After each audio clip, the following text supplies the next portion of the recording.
Bien, pues buenas tardes, les agradezco que se encuentren de nueva cuenta presentes en esta aula virtual de la Escuela Judicial Electoral y vamos a empezar con nuestra sesión de hoy, nuestra sesión final sobre el tema de prueba ilícita.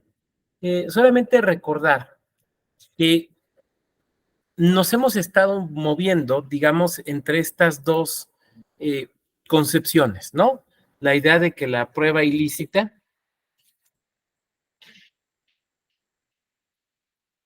Perdón, tengo que contestar que es del trabajo, es de un curso que estamos diseñando. Perdón. Disculpen, ¿eh?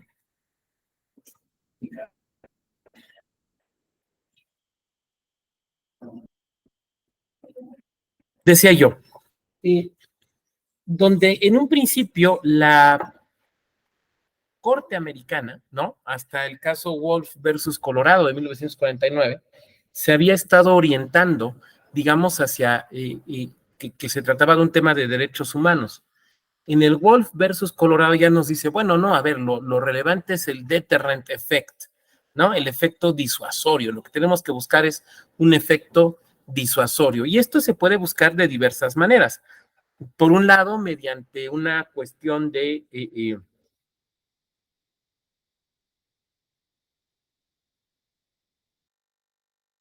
castigar, sancionar de alguna otra manera el mal hacer, la mala conducta de la autoridad, ¿no? Bueno, ya platicamos ayer, bueno, cómo va evolucionando esto, sobre todo a partir, decíamos, de la elección de Richard Nixon en 1969. Entonces, sí, o sea, de esta idea de que se puede incluir dentro del debate político electoral el tema de las y los ministros de la Corte, yo no sé si está bien o está mal, no me toca a mí juzgarlo, no soy, afortunadamente, un analista político, pero sí puedo señalar que, bueno, pues eso no es un invento mexicano, ni un invento de la muy reciente política israelí, ¿no? Esto es más bien una cuestión que ya inició por primera vez en Estados Unidos en el año de 1969. Esto me parece que es importante que lo recordáramos. Planteábamos cómo hasta el caso Mapp versus Ohio, digamos que con la excepción del Wolf, lo que se había venido construyendo era la regla de que la prueba ilícita es una prueba que debe ser excluida del proceso judicial, ¿no? Porque fue obtenida de manera ilegal, de manera inadecuada. Ahora bien, es a partir, incluso, por ejemplo, la idea de la prueba ilícita indirecta, ¿no? Lo que planteábamos como la prueba, los frutos del árbol envenenado. Pero a partir del caso Schmerber y en adelante, y más con los nuevos justices seleccionados bajo la presidencia de Richard Nixon, lo que vamos a tener es un giro de la Corte Americana hacia una postura menos restrictiva. Y entonces empiezan a surgir las excepciones, ¿no? Entonces, por ejemplo, en el caso de Wong Sun, como excepción aquí con el magistrado Brennan, William Brennan, lo que tenemos es la excepción de la fuente diversa, ¿no? Donde se dice, la fuente original de la ilicitud ya no existe, o la prueba ya no tiene en su origen ese acto ilícito, sino un acto lícito. Recordemos que en el caso de Wong Sun lo que tenemos es eso, tenemos al señor Sun que regresa a la policía y por su propia voluntad, no sabemos bien por qué, pero por su propia voluntad determina o decide que sí, aceptar que sí se ha dedicado al comercio de drogas, ¿no? El hecho, en el caso de Lewis, por ejemplo, de decir, bueno, pues es que la confesión, no la confesión, sino el testimonio de un testigo bajo una supuesta presión ilícita, no puede ser aducido más que por el testigo.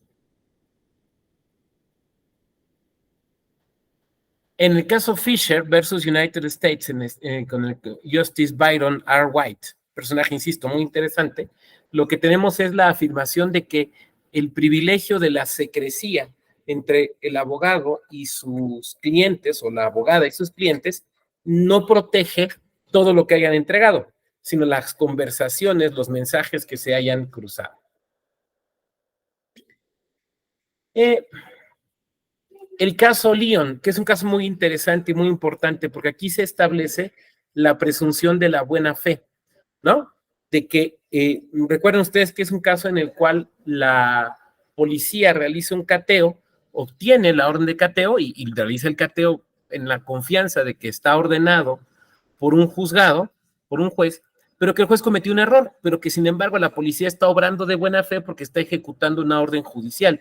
Y la idea de que la policía no puede cuestionar pues una orden judicial, que yo creo que es bastante entendible. El United States versus Murray, nos detuvimos en este ayer, ¿no? Rápidamente, este asunto fue de la autoría de este famosísimo juez americano que vemos aquí, Antonin Scalia, ¿no?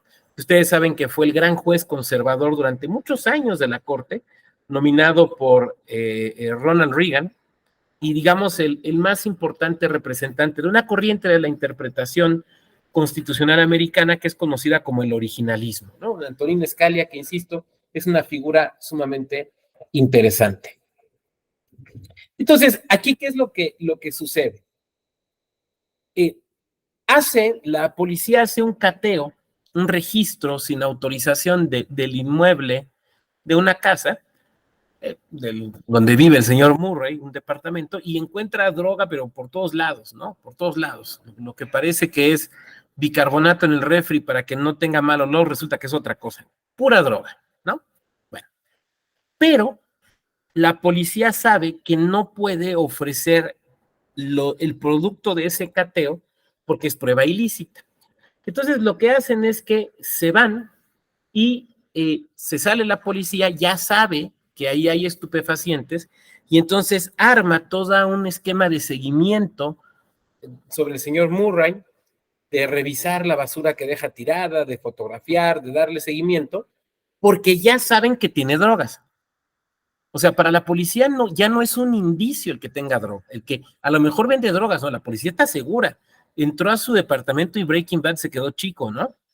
Pero no puede decir eso en un tribunal porque entró a la mala. Entonces, lo que hacen es que a partir de eso lo empiezan a seguir, ¿no? Y consiguen tener los elementos necesarios para una orden de registro. Entonces, tramitan la orden de registro ante el juez, le dan la orden de registro y pues encuentran todo lo que ya sabían que iban a encontrar. En el proceso judicial se descubre que la policía ya había hecho un cateo o un registro ilegal y que en ese registro ilegal se entera de la existencia de las drogas y que a partir de ahí hace la investigación. Entonces los abogados de Murray lo que dicen es que es una prueba ilícita. O sea, porque entran, se encuentran las drogas, se salen, se ponen a investigarlo porque ya saben que tiene drogas.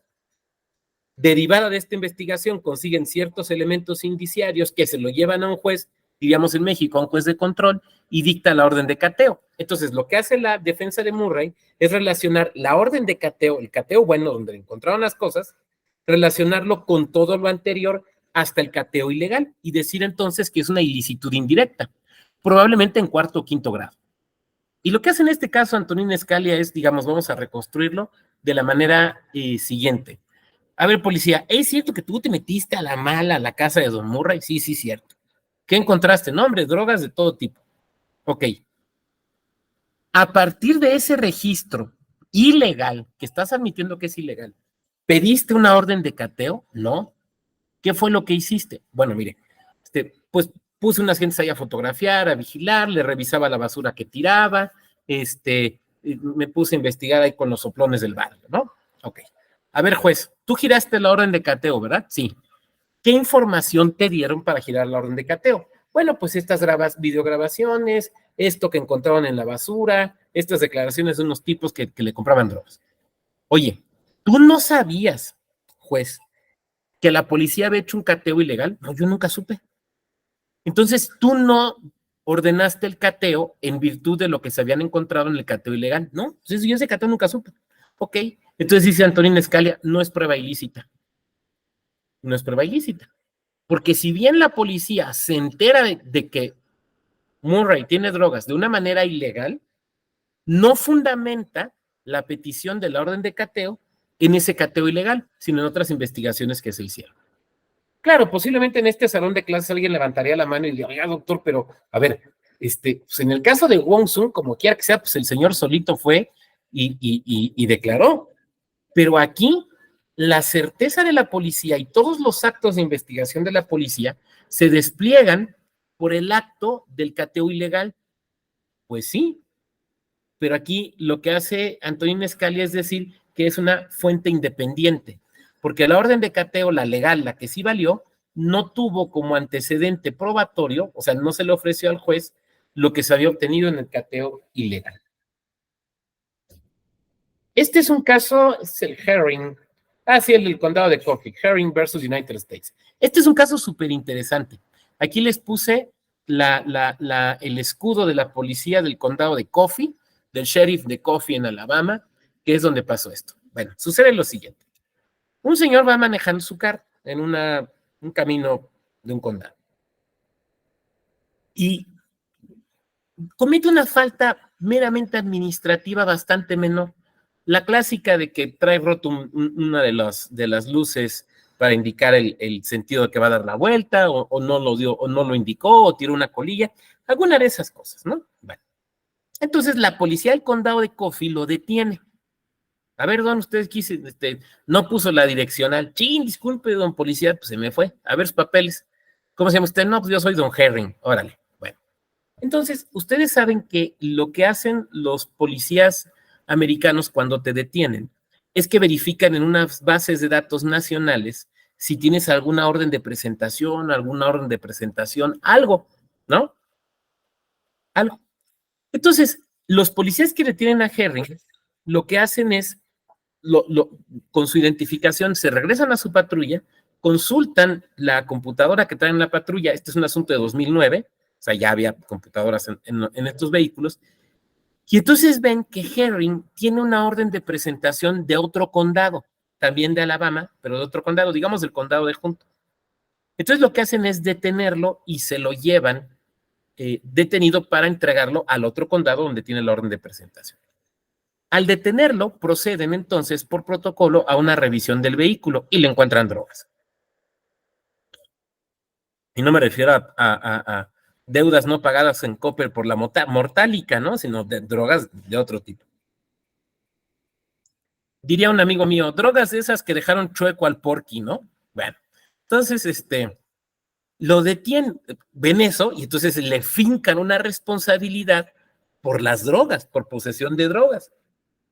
Pero cuando lo mandan al otro condado, del cual tenía orden de presentación, resulta que hubo un error. Híjole. Porque era cierto que había una orden de presentación contra el señor Herring, pero esa orden ya había caducado, ya no estaba vigente. Pero alguien del otro condado, que fue quien subió la nota, se le olvidó bajarla o se le olvidó indicar que ya no estaba vigente o quitarla del sistema. Entonces, se quitó la bronca esa, pero ya tenía encima la bronca mucho más grave de la droga. Entonces, los abogados de Herring lo que dicen es prueba ilícita. Lo que encontraste en el vehículo es prueba ilícita. Pero ¿por qué es prueba ilícita? Porque, a ver, ¿por qué le revisan el carro? No se lo revisan porque se dio la vuelta prohibida o tiró la colilla. Se lo revisan porque lo detienen y por protocolo tienen que verificar lo que trae en el carro. Dicho de otra manera, si en la computadora no hubiera salido nada del señor Herring, no le hubieran revisado el vehículo y no se hubieran dado cuenta de las drogas. Se lo revisan, aplicando el protocolo, se lo revisan porque encuentran que tiene una orden de presentación de un condado, ¿no? Pero dicen, si esa nota estaba mal en el sistema, porque lo debieron haber borrado, porque ya no era vigente, entonces la detención fue ilegal. Por lo tanto, la revisión del vehículo es ilegal. Por lo tanto, deben dejar libre al señor Herring. A lo mejor no entregarle de esas cosas que dejaron chueco al 1000% guapo, pero sí lo tienen que dejar libre, ¿no? Bueno, el asunto llega ante la corte y lo que dice la corte fue, a ver, policía, ¿por qué lo detuviste? Pues es que traía las luces, traía roto ahí el faro. Ok. ¿Por qué revisaste su vehículo? porque en la base de datos me salió que tenía que detener al señor porque tenía una orden de presentación de otro condado. A ver, el otro condado, vente para acá. ¿Qué pasión? No, pues sí, mire, la neta es que no la dimos de baja. Ya había caducado, no la dimos de baja. Perdón, fue nuestro error. Entonces lo que dice la corte es, la policía de Coffee, que lo detuvo, obró de buena fe, porque al revisar su sistema les aparecía la orden de presentación. O sea, el error no es de Coffee, el error es del otro condado. Coffee, los policías de Coffee, le tienen que dar plena validez a lo que encuentran en ese sistema informático. Ellos no pueden cuestionarlo. Por lo tanto, ellos tenían una presunción, obrando de buena fe, de que el señor Herring tenía que presentarse en otro lado. Por lo tanto, estuvo bien la detención. ¿Por qué el error no es imputable a Coffee? Claro, probablemente alguien de aquí con una perspectiva muy de derechos humanos diría, pues tampoco es un error de Herring, ¿no? ¿Por qué Herring va a cargar con los errores de los otros? Bueno, es que recuerden que en este momento ya la Corte Americana ya no estaba fundamentando su postura en un tema de derechos humanos, sino más bien en un tema del deterrent effect, del efecto disuasorio. En esta sentencia del caso Herring, como en la otra sentencia, la del caso Leon, lo que la Corte dice es, aquí no hay efecto disuasorio, porque la autoridad está obrando bien, la autoridad está actuando bien. La autoridad, en el caso Leon, está ejecutando una orden de cateo que no puede revisar porque son policías, no jueces. En este caso, los policías del condado Coffee también están obrando bien. ¿Por qué? Pues porque ellos tienen que darle plena validez a lo que les informa el sistema. No pueden dudar de él. Llegamos al último caso de excepción, que es un caso muy terrible, que es el caso Nix versus Williams. Y que tiene que ver también con el tema de la prueba ilícita cuando se violan los derechos a la defensa. El suceso es el siguiente. Desaparece una niña en Estados Unidos. Y por ciertas investigaciones, la policía cree que es Nix el que ha producido la desaparición, el que ha desaparecido a la niña. Pero no tienen, o sea, tienen, digamos, la íntima convicción, pero no tienen las pruebas necesarias. Entonces empiezan a presionar a Nix. Nix va con un abogado, contrata a un abogado, va con él y le dice, mire, don abogado, la verdad es que sí, yo la secuestré y ya le privé de la vida. Pero tengo miedo de lo que me haga la policía si confieso. Entonces, quiero que usted negocie mi entrega. ¿Ok? Entonces, el abogado habla a la policía y les dice, miren, tengo un cliente, es el señor Nix, sabemos que ustedes lo han estado buscando por esto, él está dispuesto a entregarse con ustedes, está aquí en mi despacho, vengan por él, pero no lo pueden interrogar en la patrulla. Lo van a interrogar, pero llegando a la estación de policía y conmigo, yo soy abogado presente, ¿no? Que son los protocolos que normalmente se siguen. Llegan al despacho del abogado, suben a Nix a la patrulla y el abogado va atrás, va en un vehículo atrás, no se puede subir a la patrulla, obviamente, porque no es ni policía ni detenido. Bueno, cuando van en el camino, uno de los policías voltea con Nix y le dice, oye, ya sabemos que fuiste tú, ya sabemos que la mataste. Dinos por lo menos dónde está su cuerpo para acabar con el dolor de sus padres. Y Nix les dice, el cuerpo está entalado. Entonces, cuando llegan a la estación de policía, la verdad es que Nix ya confesó el delito en la patrulla, ¿no? El abogado se entera y obviamente monta en energúmeno, ¿no? Violación de las reglas de la defensa, el debido proceso. Bueno, el asunto llega a el juzgado penal y en el primer juicio se anula el juicio por prueba ilícita.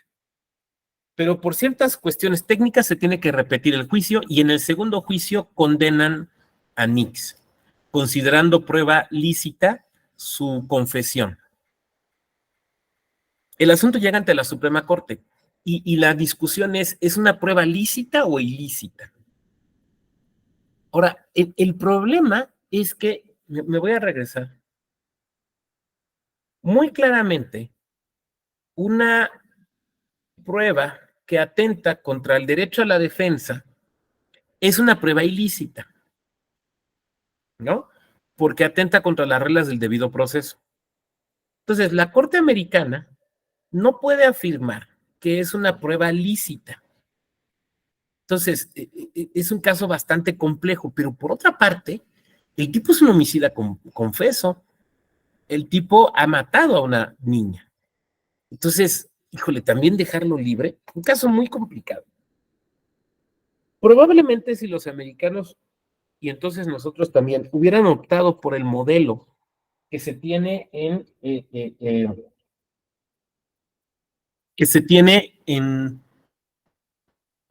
Inglaterra o en Alemania, este modelo de la ponderación, pues no hubiera sido un caso tan complicado porque hubiera chocado el derecho a la debida defensa con el derecho a la vida, ¿no? Eso hubiera sido ponderar entre ambos, pero en el modelo americano no funciona así.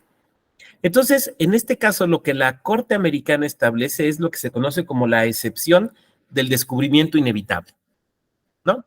¿Cómo funciona esto? Esta es una excepción muy importante. Voy a dejar de compartir porque quiero verles.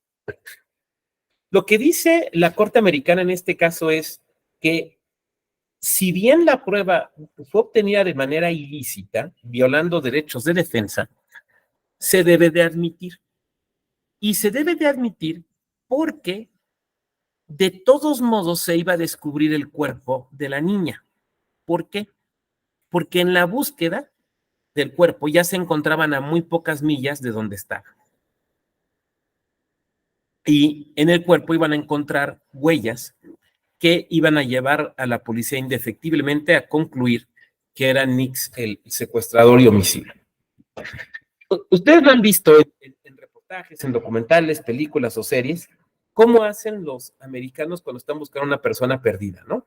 Sobre todo en zonas boscosas y demás, que ese es el caso, ¿no? O sea, van los cuerpos policíacos, los estudiantes de los cuerpos de policía y voluntarios. Y ya ven que forman unas líneas gigantescas de personas que están tomadas de las manos o separadas por 1 o 2 pasos a distancia, ¿no? Y entonces alguien va, pero son filas largas, son unas líneas larguísimas, ¿no? Entonces alguien dice, paso. Entonces dan un paso hacia adelante y buscan en el suelo un determinado tiempo, ¿no? Buscan, a ver si ven algo. Entonces alguien ve algo, levanta la mano, pega un grito, aquí, y ya van a ver, ¿no? Si no, pasado, digamos, 1 o 2 minutos, paso. Dan el segundo paso y vuelven a avanzar. Y van revisando de esta manera. Si han visto estas líneas, ¿no? Bueno, lo que dice aquí la Corte Americana es que estaban buscando el cadáver de la niña de esta manera y entonces lo iban a encontrar porque ya estaban muy cerca. Entonces lo iban a encontrar, lo que dice la Corte Americana era un descubrimiento inevitable. Inevitablemente iban a encontrar el cuerpo y en el cuerpo los indicios que los iban a llevar a Nix. Por lo tanto, sí es ilícita la prueba, pero se debe de admitir porque de todos modos se iba a descubrir el cuerpo que iba a incriminar a Nix. Creo que es una excepción, no sé, como que no sé si termine de convencer, pero el caso es terrible. Bueno, dicho esto, nos vamos a pasar a un caso suizo, previo a los casos mexicanos, porque hay una cosa interesante. La Corte Interamericana no ha desarrollado a plenitud el tema de prueba ilícita más que respecto de cuestiones de tortura, ¿no? ¿Se acuerdan lo que platicábamos en la ocasión pasada de que en la clase inmediata anterior, de que para el derecho convencional, bueno, la del viernes, para el derecho convencional, esencialmente es una cuestión de tortura, ¿no? Entonces, la tortura, en respecto a la tortura, la Corte Interamericana ha sido muy clara, la confesión bajo tortura no se puede admitir, pero fuera de eso no se ha pronunciado mucho. Pero el Tribunal Europeo de Derechos Humanos sí, y creo que nos da una guía que es muy interesante para pensar lo que posiblemente, y es un posiblemente, haría la Corte Interamericana, que es el caso Schenck versus Suiza. Bueno, el caso Schenck va de la siguiente manera. Hay un señor que está casado y ya no quiere estar casado. Lo que la gente normal haría sería, pues, divorciarse. Pero por angas o mangas no se quiere divorciar. Entonces, ustedes saben que Suiza es un país famoso porque hay mucho mercenario. Famoso entonces, también por los relojes y las vacas, las cuentas cifradas, está la tumba de Borges, por muchas cosas, pero entre otras cosas porque hay mucho mercenario. Es como un centro internacional donde se encuentran, ¿no? Bueno, entonces quiere matar a su esposa, no quiere divorcio, quiere matar a su esposa. Entonces, en una revista de mercenarios, publica un anuncio diciendo que quiere contratar a alguien para un trabajo especial, ¿no? Entonces, un mercenario lo contacta y se quedan de ver en algún café ahí en Suiza, viendo hacia el lago de Ginebra o hacia los Alpes, no sé. Y entonces el señor Schenk le dice, quiero que metas a mi esposa. Ah, ¿cómo crees, don? Yo pensé que era un operativo en el África. No, no, quiero que metas a mi esposa. Te voy a dar tanta lana. Y entonces el mercenario se siente asesino y dice, órale, va, acepta. Entonces, Schenk le da todos los datos necesarios, fotografías, rutinas y demás, para que identifique a su esposa y la mate.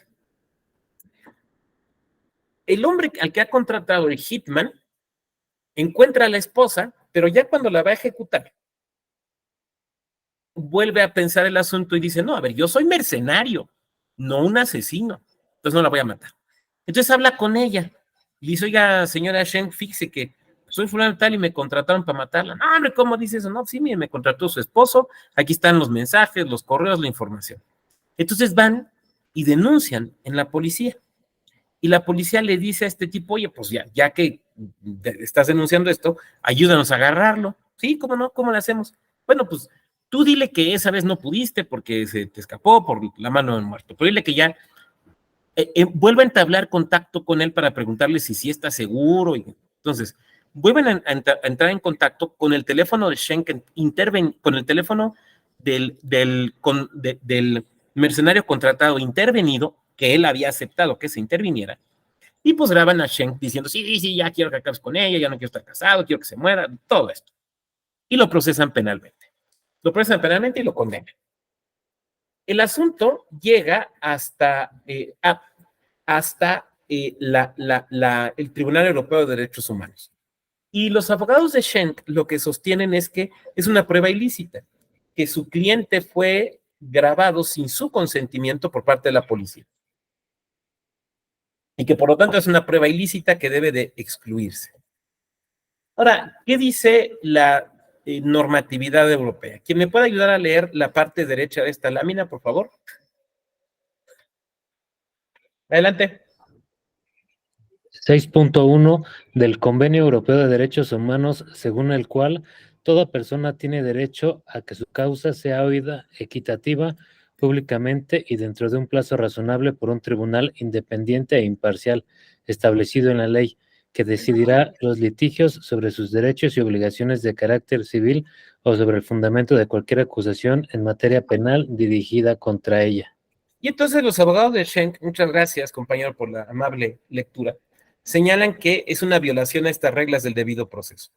Lo que la Corte Europea decide es que es cierto, la prueba ilícita no debe de tener mayor efecto, pero que cada estado va a regular su modelo de prueba ilícita. Cada estado. Me parece una decisión muy sabia que en su caso debería seguir la Corte Interamericana, pero como yo soy medio antiamericanista, pues igual y no latino. Pero me parece que es un buen criterio, porque lo que hace el Tribunal Europeo es reconocer que pueden haber distintos modelos para regular la prueba ilícita.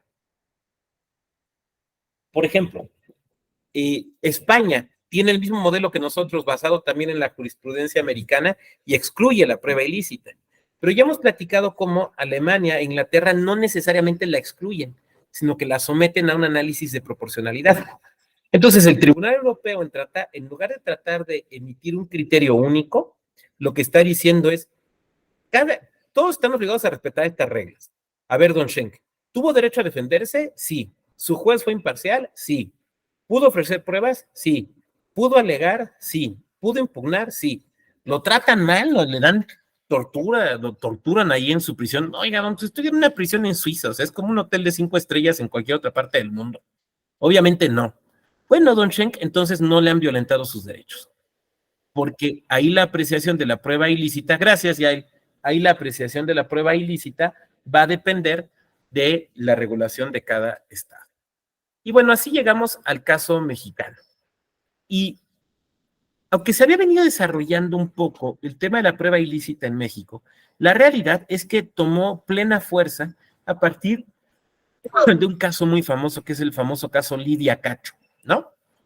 Que ustedes seguramente recuerdan. El de estas famosas grabaciones de El Gober precioso, ¿no? el del Gober Precioso y que tú eres mi papá y que no sé qué y que festejamos con unas No, creo que de dijeron coñac. que es el héroe de esa película. Exactamente, todas esas cosas, ¿no? Y ustedes recordarán que cuando salen estas grabaciones, estos audios, pues se armó un revuelo terrible y la Suprema Corte ejercitó una facultad que ya perdió, que yo no se lo hubiera quitado, pero obviamente a mí no me preguntaron, pero que ya perdió, que era la facultad de investigar violaciones graves de derechos humanos. Esto dio lugar a 2 comisiones de investigación integradas por sendas magistraturas de colegiados. La primera entrega su informe, no le gusta la Corte, van a una segunda y de ahí viene esta porción. Esto que les voy a pedir que alguien lea, viene no en la sentencia, sino es en la transcripción de la discusión del asunto en la Corte. Y es lo que dice don Genaro David Góngora Pimentel. ¿Querías comentar algo, Luis, o querías leer? Leer. Por favor, adelante, Luis. Yo estimo, y cito, yo estimo que las grabaciones telefónicas que dieron origen a la investigación sí pueden ser tomadas en cuenta en esta indagatoria, no solo por el reconocimiento que de ellas hizo Kamel Nacib mediante desplegado en un periódico de circulación nacional, El Universal, del 19 de septiembre de 2006, sino porque la regla de exclusión probatoria contenida en el artículo 16, párrafos 9 y 10 de nuestra Carta Magna no cobra aplicación tratándose de las investigaciones del artículo 97. El citado artículo señala que las comisiones privadas son inviolables y que las intervenciones autorizadas se ajustarán a los requisitos y límites previstos en el propio precepto constitucional y en las leyes, sin lo cual carecerán de todo valor probatorio. El concepto o valor probatorio, tal como se utiliza en el artículo 16 constitucional, tiene un contenido eminentemente procesal o adjetivo, del que cabe concluir que las intervenciones a las comunicaciones privadas no pueden ser utilizadas para probar hechos en procedimientos de naturaleza administrativa o jurisdiccional. Pero si tratándose de las investigaciones del artículo 97 constitucional, cuyo objeto no es la adjudicación de responsabilidades, sino la averiguación de hechos que constituyan violaciones graves a las garantías individuales. Muchas gracias. Yo sé que hay una parte donde dice comisiones privadas y se debe entender comunicaciones, pero yo lo copié textual de la Corte, ¿no? ¿Y quién soy yo para andar corrigiendo lo que hace la Corte y mucho menos en la discusión de los ministros, ¿no? Por alguna razón lo dicen como lo dicen. Bueno, fíjense qué discusión tan interesante, ¿no? Primero sobre la naturaleza. A ver, ¿estamos resolviendo un proceso penal? Dice el ministro Góngora. No, es una facultad de investigación, pero no es formalmente un proceso penal. Por lo tanto, aquí rige esta regla de la prueba ilícita y lo que dice el ministro Góngora es que no, porque esta es meramente una investigación que puede dar lugar o no a un proceso penal. Ahora, por lo tanto, ¿podemos tomar en cuenta o no las grabaciones? La postura mayoritaria fue que no se podían tomar en cuenta porque eran ilícitas. La postura que nos marca aquí el ministro Góngora es, a ver, es que para la investigación sí, para la condena penal no. O sea, para iniciar una investigación sí, para la condena penal no. Quiero que tengamos esto presente por lo que vamos a ver de los casos electorales. Ahora, quiero decir algo. Cuando preparé esta clase, platiqué con quien fue uno de los secretarios de estudio y cuenta de los asuntos que establecieron la jurisprudencia del Tribunal Electoral, don Carlos Baez Silva, que ustedes lo ubican, ha sido director de la Escuela Judicial. Y don Carlos me dijo, oye, es que cuando trabajamos esa sentencia nos apoyamos mucho en esta discusión, por eso lo estoy poniendo aquí, porque digamos que por parte de alguien que trabajó en estos temas, a ver, chécate aquí porque de esta discusión sacamos información. Muy bien. Y empezamos a tener las tesis que ha venido fijando nuestra Suprema Corte, ¿no? Hay varias de colegiados, pero yo quise centrarme en la Corte. ¿Quién nos puede ayudar a leer esta, por favor? Quien quiera. Dale, Yael. Intervención de comunicaciones privadas sin autorización judicial. Las grabaciones derivadas de un acto de esa naturaleza constituyen pruebas ilícitas que por mandato expreso del artículo 16 constitucional carecen de todo valor probatorio. En los párrafos 9 y 10 del citado precepto constitucional se establece el derecho fundamental a la inviolabilidad de las comunicaciones privadas, que únicamente la autoridad judicial federal podrá autorizar su intervención a petición de la autoridad federal que faculte la ley o el titular del Ministerio Público de la entidad federativa correspondiente, en la inteligencia de que esas autorizaciones no podrán otorgarse cuando se trate de materias de carácter electoral, fiscal, mercantil, civil, laboral o administrativa, ni en el caso de las comunicaciones del detenido con su defensor, y que los resultados de cualquier intervención autorizada que no cumpla con los requisitos legales aplicables carecerán de todo valor probatorio. Ante ello, debe estimarse que el poder reformador de la Constitución consignó la prevalencia, en todo caso, del referido derecho fundamental sobre el derecho de defensa y de prueba garantizados en los artículos 14 y 17 de la propia Constitución, prerrogativas que se encuentran sujetas a limitaciones establecidas para sujetar el principio de legalidad de la disciplina probatoria y para garantizar que la actividad jurisdiccional se lleve a cabo en estricto cumplimiento al marco constitucional y legal aplicable, por lo que cualquier grabación derivada de la intervención de una comunicación privada que no se haya autorizado en términos de lo establecido en el artículo 16 constitucional constituye una prueba ilícita que carece de todo valor probatorio. A ver, en base a lo que muy amablemente Yael nos acaba de leer, ahí les va un caso. Un OPLE, a raíz de una denuncia, está presuponiendo, tiene ciertos elementos para presuponer que se está cometiendo un ilícito que puede derivar en la nulidad de una elección. Por ejemplo, no sé, el uso de recursos públicos, ¿no? Puede el OPLE ordenar la intervención de comunicaciones como una medida dentro del procedimiento, o el INE, ¿lo pueden hacer? ¿Tú qué opinas, Lenin? Es que en temas electorales me parece que no se podría, ¿no? O sea, porque hay todavía un derecho a la libertad de expresión, un derecho a la privacidad, etcétera. Entonces, por ejemplo, me imagino, no sé, en una especie de consejo en el que por votación unánime de los consejeros digan que a partir de ahora vamos a intervenir todos los celulares de todos los candidatos o de los representantes de los partidos. No creo que sería así como. Ok, Julio y luego Yael. Dale, Julio César. Sí, buenas tardes, maestro.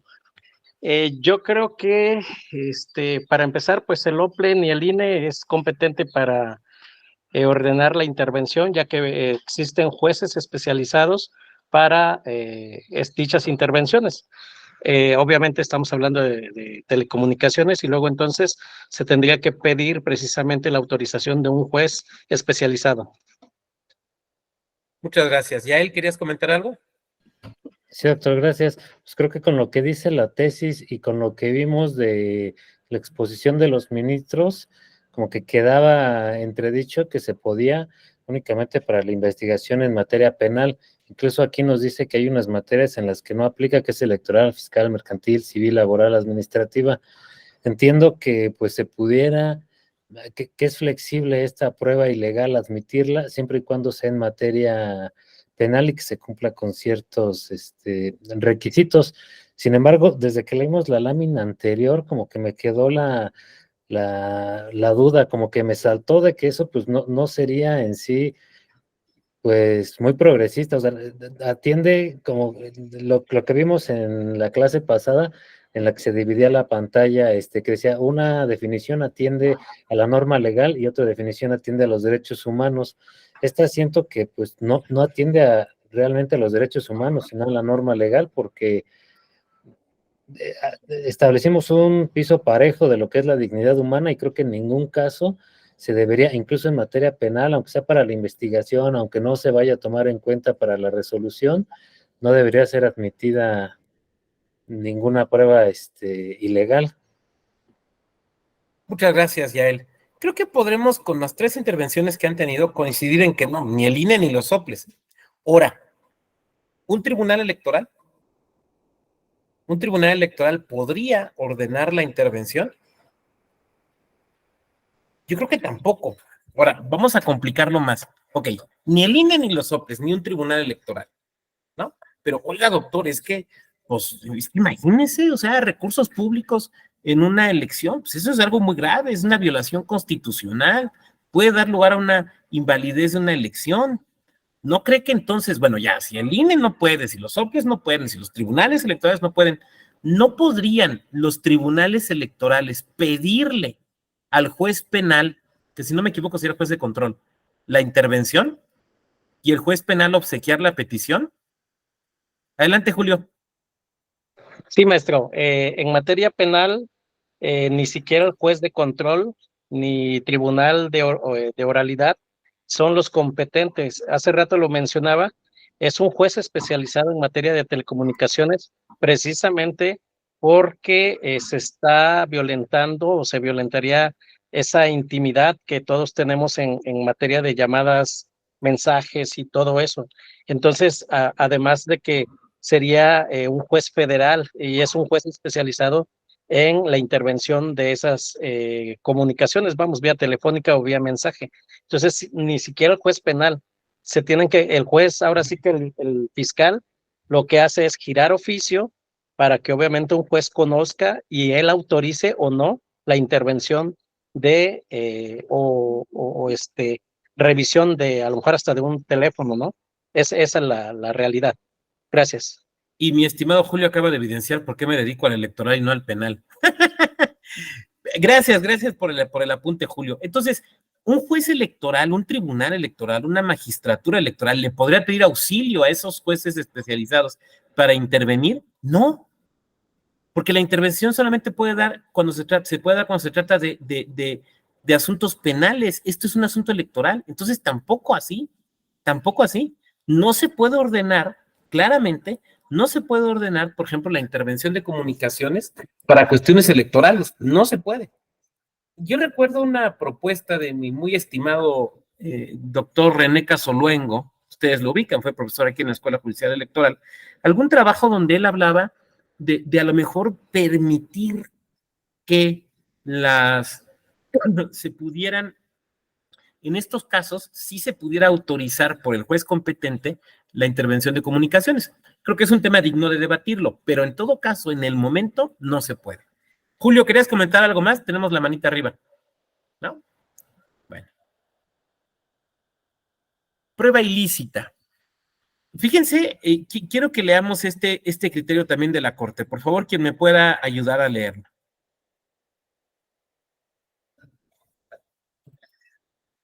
Adelante, quien quiera. Dice, criterios de la Suprema Corte de Justicia de la Nación. Prueba ilícita. Las pruebas obtenidas directa o indirectamente violando derechos fundamentales no surten efecto alguno. La fuerza normativa de la Constitución y el carácter inviolable de los derechos fundamentales se proyectan sobre todos los integrantes de la colectividad, de tal modo que todos los sujetos del ordenamiento, sin excepciones, están obligados a respetar los derechos fundamentales de la persona en todas sus actuaciones, incluyendo la de búsqueda y ofrecimiento de pruebas, es decir, de aquellos elementos o datos de la realidad con los cuales poder defender posteriormente sus pretensiones ante los órganos jurisdiccionales. Así, a juicio de esta primera sala de la Suprema Corte de Justicia de la Nación, las pruebas obtenidas directa o indirectamente violando derechos fundamentales no surtirán efecto alguno. Esta afirmación afecta tanto a las pruebas obtenidas por los poderes públicos como aquellas obtenidas por su cuenta y riesgo por un particular. Asimismo, la ineficacia de la prueba no solo afecta a las pruebas obtenidas directamente en el acto constitutivo de la violación de un derecho fundamental, sino también a las adquiridas a partir o a resultas de aquellas, aunque en su consecución se hayan cumplido todos los requisitos constitucionales. Tanto unas como otras han sido conseguidas gracias a la violación de un derecho fundamental, las primeras de forma directa y las segundas de modo indirecto. Por lo que en pura lógica, de acuerdo con la regla de exclusión, no pueden ser utilizadas en un proceso judicial. Fíjense qué interesante postura de nuestra Suprema Corte, ¿no? De la primera sala. Porque aquí, si se fijan, ancla el tema de prueba ilícita en una cuestión de derechos humanos, ¿no? O sea, si volvemos a las definiciones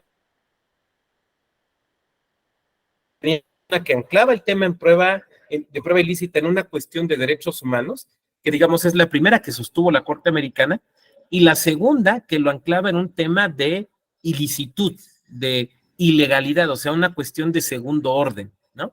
Aquí es muy interesante. Entonces, aquí lo que nos está diciendo claramente la Corte es que las pruebas obtenidas violando derechos fundamentales no surtían efecto alguno. ¡Pam! Lo cual nos haría pensar entonces que nuestra Corte se afilia a la primera de las dos opciones, por un lado, pero también que por lo mismo no va a admitir excepciones.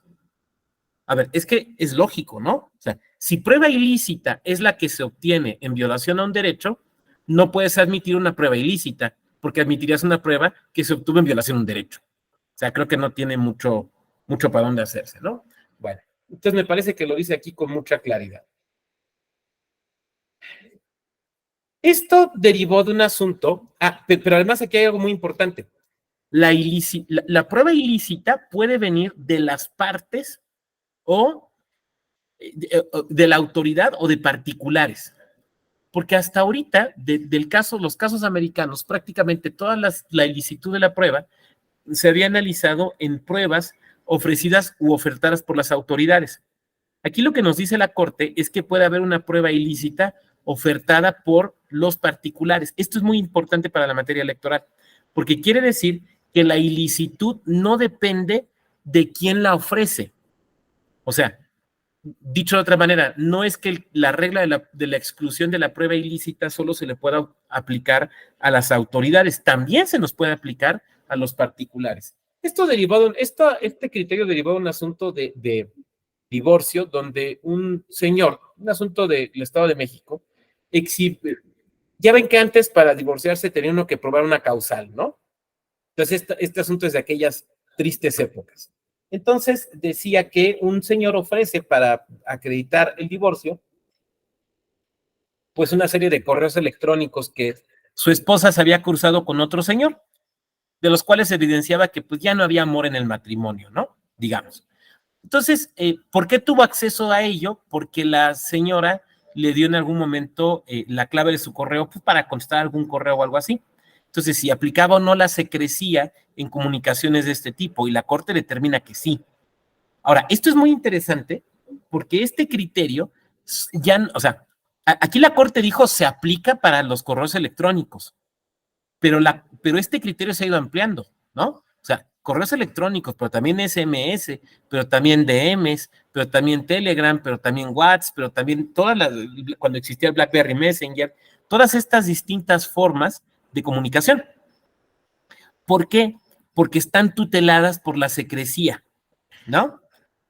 Pero es que eso estaba pensado para correos, sí, pues, o sea, en 1916-17 cuando lo pusieron, pues eran correos, ¿no? O palomas mensajeras. Pero ahora que ya no usamos correos, ya no usamos palomas mensajeras, pues tiene que ver justamente con esto, ¿no? Con estos sistemas que tenemos de mensajería instantánea. Y ahí vienen varias preguntas que vamos a ir planteando. Sin embargo, la Corte, la propia primera sala, en un asunto más reciente de 2015, dijo otra cosa. Alguien que nos ayude a leer esta lámina, por favor. Prueba ilícita, límites de su exclusión. La exclusión de la prueba ilícita aplica tanto a la prueba obtenida como resultado directo de una violación constitucional como a la prueba indirectamente derivada de dicha violación. Sin embargo, existen límites sobre hasta cuándo se sigue la ilicitud de las pruebas de conformidad con la cadena de eventos de la violación inicial que harían posible que no se excluyera la prueba. Dichos supuestos son, en principio y de manera enunciativa y no limitativa, los siguientes. A. Si la contaminación de la prueba se atenúa. B. Si hay una fuente independiente para la prueba. Y C. Si la prueba hubiera sido descubierta inevitablemente. Sobre el primer supuesto, a saber, la atenuación de la contaminación de la prueba, se podrían tomar, entre otros, los siguientes factores para determinar si el vicio surgido de una violación constitucional ha sido difuminado. A. Cuanto más liberada y flagrante sea la violación constitucional, mayor razón para que el juzgador suprima toda evidencia que pueda ser vinculada con la ilegalidad. Así, si la violación es no... Ay, perdón, doctor, me está fallando un poquito la red. ¿En qué inciso estás? No sé si me sigue escuchando. Sí, sí. ¿Sí? Bueno, Te quedaste entonces, en si la violación es no. sí, reanudo. Si la violación es no intencionada y menor, la necesidad de disuadir futuras faltas es...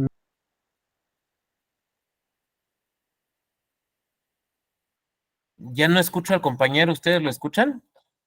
Se fue. ¿No? Sí, se le fue el internet.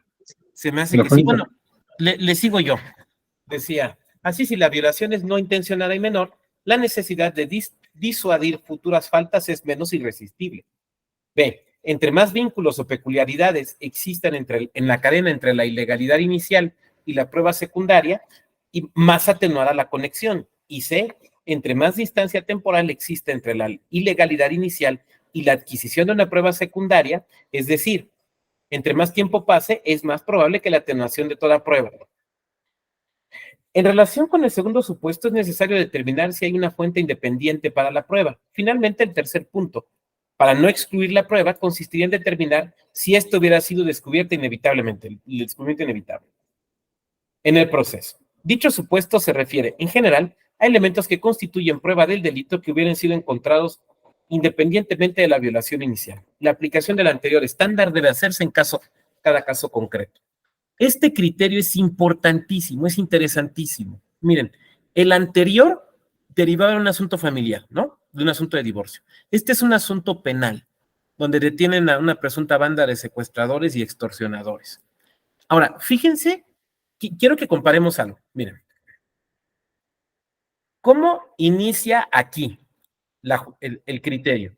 Dice, la fuerza normativa de la Constitución y el carácter inviolable de los derechos fundamentales se proyectan sobre todos los integrantes de la colectividad, ¿no? Y dice más adelante, en amarillo. Así, a juicio de esta primera sala de la Suprema Corte de Justicia de la Nación, las pruebas obtenidas directa o indirectamente violando derechos fundamentales no surtirán efecto alguno, son ilícitas. Se fijan que es una declaración absoluta, ¿no?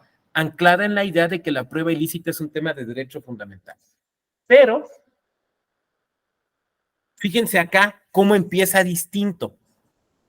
La exclusión de la prueba ilícita aplica tanto a la prueba obtenida como resultado directo de una violación constitucional como a la prueba indirectamente derivada de dicha violación. Esa prueba ilícita directa e indirecta, el reconocimiento de la teoría de los frutos del árbol envenenado.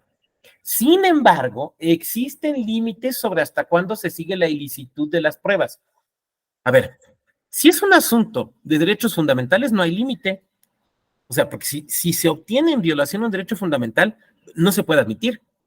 No, bueno, pues es que hay grados, es que depende. Ok, entonces, a ver, no puede haber, digo, salvo mejor comentario ustedes, igual y ahorita lo debatimos, pero no puede haber violaciones de derechos humanos de primero y de segundo grado, ¿no? O sea, o violas o no violas un derecho humano.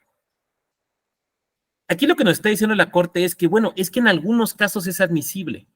No estoy diciendo que la Corte diga que sea admisible la violación, estoy diciendo que es admisible la prueba ilícita. Y se fijan ustedes cómo recoge los criterios que vimos nosotros, ¿m? Que la excepción de la buena fe, que el efecto disuasorio, que el descubrimiento inevitable, que la fuente independiente. Se fijan que retoma todos esos elementos que estuvimos viendo de la jurisprudencia americana. Entonces, resulta que sí admite excepciones. Si sí admite excepciones, entonces, perdón, pero no siempre va a ser un tema de derechos fundamentales. Esto se ve muy claro en esta resolución. Miren, es este amparo en revisión, aquí está el número, lo pueden ver ustedes aquí abajo. Y aquí yo transcribo algunas porciones de la sentencia, donde hace, de esa sentencia, donde hace referencia específicamente a los elementos que aquí hemos visto. No quiero que lo leamos, pero se los digo y se los muestro porque está ahí en los materiales y les puede ser de utilidad. Pero quiero que nos fijemos en algo muy interesante al final. O sea, este criterio, esta jurisprudencia nos habla de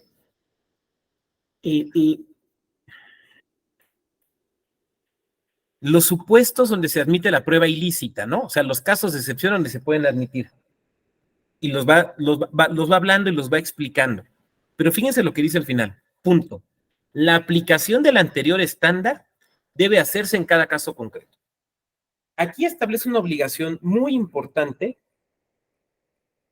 para cualquier juez o jueza, y yo creo que también para los electorales, en cuanto a la argumentación. Esto es, que cuando se encuentren frente a un tema de prueba ilícita, ya sea que la rechacen por ilícita o que la admitan porque entra en alguna de estas excepciones, tienen que explicarlo muy bien. Tienen que dar razones. O sea, no pueden decir, digamos, como ad autócritas, decir, no es admisible porque es ilícita. ¿Pero por qué? Porque hay excepciones donde sí podría ser ilícita, donde sí podría ser admisible la prueba. Y tampoco pueden decir simplemente con un argumento de autoridad, es que se admite porque entra en la excepción de descubrimiento inevitable. ¿Pero por qué? No, pues ¿por qué entra allí? No, es que me tienes que dar razones. ¿Se fijan? Entonces, ya sea que se admita o se rechace, tienen que darse buenas razones. No simplemente se puede decir admito o rechazo.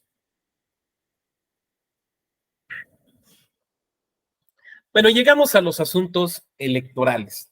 Otra voz que no hayamos escuchado que nos ayuda a leer esta lámina, por favor. Yo, doctor. Dale.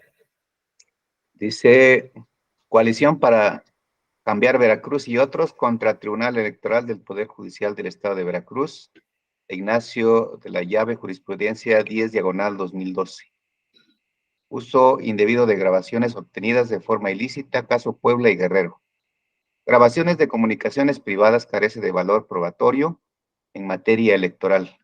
De los artículos 16, párrafo 13º y 15º y 41, base sexta de la Constitución Política de los Estados Unidos Mexicanos, se advierte que se reconoce el derecho fundamental a la inviolabilidad de las comunicaciones privadas, que los resultados de cualquier intervención que no cumple con los requisitos legales aplicables carecerán de todo valor probatorio y que en materia electoral la autoridad judicial no puede autorizar la intervención de esas comunicaciones.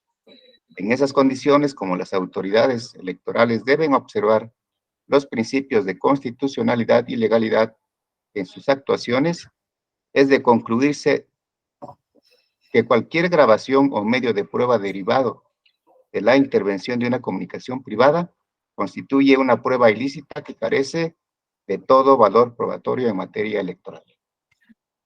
Muchas gracias por tu lectura. Esta es una jurisprudencia del Tribunal Electoral, veamos el año 2012, ya tiene sus añitos, que es la que ha regido la manera en la que se estiman los temas de prueba ilícita. Ahora, desde luego, en este momento histórico, en 2012, cuando hablábamos de prueba ilícita, de lo que nosotros estábamos hablando era de intervenciones telefónicas o de intercepciones de correo, cosas por el estilo. La realidad es que en la actualidad, o sea, no 2012 cuando se dictó este criterio, sino 2023, la realidad es que pues ahora hablamos de otras cosas, ¿no? Intervenciones de mensajerías, de chats y cosas por el estilo. Pero el criterio sigue siendo este, y es un criterio que ha mantenido hasta el momento el Tribunal Electoral. Dice varias cosas que tenemos que retomar.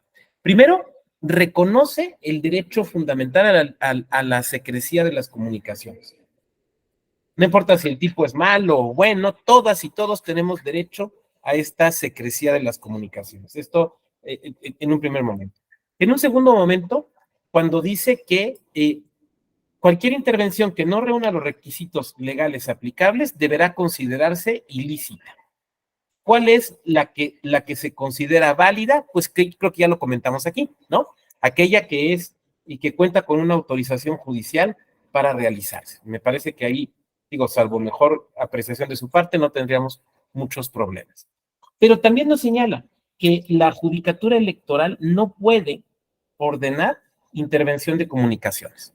O sea, que no se le ocurra a las partes esto. Ahora, esto no se puede ni de manera directa ni de manera indirecta, porque en el último de los casos que vamos a ver, que es un caso muy reciente, me da la impresión de que intentaron esto por una vía indirecta. Ahora, miren, les voy a decir algo, no sé si ustedes estén de acuerdo. Yo creo que no está mal que las partes intenten lo que les parece legal, ¿no? Pero son los tribunales los que tienen que decidir si eso se puede o no se puede. Entonces, en este caso, ahorita lo vamos a platicar. Esto surge, este criterio que estamos viendo aquí, surge de casos en 2 elecciones, en Guerrero y en Puebla, donde lo que se hizo fue ofrecer grabaciones telefónicas, unas grabaciones en las cuales se pretendía probar que había una especie de coalición de funcionarios públicos para favorecer a determinada opción política, ¿no? Entonces, lo que pretendían probar era cómo había comunicación telefónica entre un funcionario de un partido político y un funcionario público con la finalidad de ponerse de acuerdo pues, para cometer ciertos actos ilícitos en beneficio de una candidatura. En uno de estos casos, incluso vamos a ver que hasta se ofrece una prueba pericial, ¿no? Muy bien. ¿Quién me ayuda a leer esta lámina, por favor? Adelante, quien quiera. ¿No? Bueno, yo la leo. Sub-JRC, esto es importante. Acuérdense lo que es un JRC, un juicio de revisión constitucional electoral. En sala superior, sub-JRC 244-2010 y acumulado, que es el caso Veracruz. Fíjense lo que dice aquí la sala superior. Esta es transcripción de lo que dice la sala superior. La prueba ilícita, fíjense la postura de sala. La prueba ilícita es aquella en la que en su creación, obtención, llegada a proceso o desahogo se ha realizado en violación a los límites objetivos del poder público o con perjuicio de cualquier derecho fundamental. O sea, sala superior fundamentando el tema o anclando el tema de prueba ilícita en un tema de derechos fundamentales. Que su utilización causa un perjuicio injusto, permita o lleve a confusión en los autos de juicio, sea especulativa o remota a los hechos o no permita a la contraparte que sea controvertida en proceso. Por ejemplo, ¿será prueba ilícita una grabación ilegal? ¿Será prueba ilícita un testimonio sobre la grabación ilegal? ¿No? ¿Será prueba ilícita la transcripción de una grabación ilegal? Entonces, no se puede. Ahora, eso quiere decir que se establece una regla. A ver, ahí les va la pregunta. Si yo ofrezco una grabación, o por ejemplo, la transcripción, porque en materia electoral lo tendría que ofrecer así, la transcripción de una grabación, ¿yo qué tengo que probar?